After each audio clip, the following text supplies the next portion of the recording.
I think I have a video of this van. I have to look back at my archives.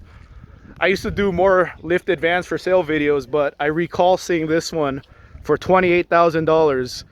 And I said, that's a little too much to ask for this van. Two-wheel drive lifted, high top. And I believe Justin, I hope I got your name right, memory of a goldfish.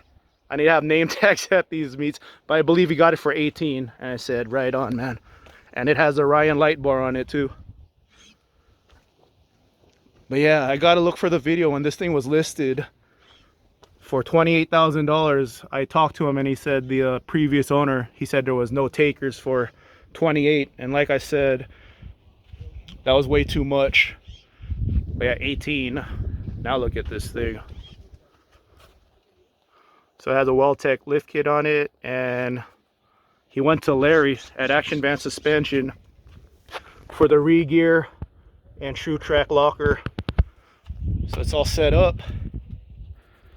Hit up Anza with this guy.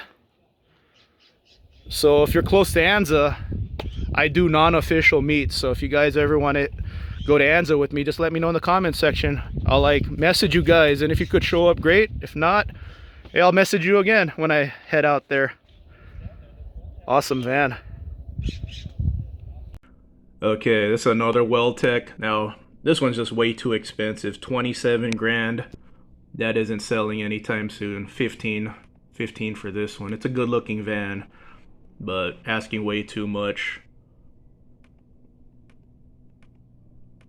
I do like conversion vans. I need to get this for my van. I need to get the fake wood accents for my van. Some plud.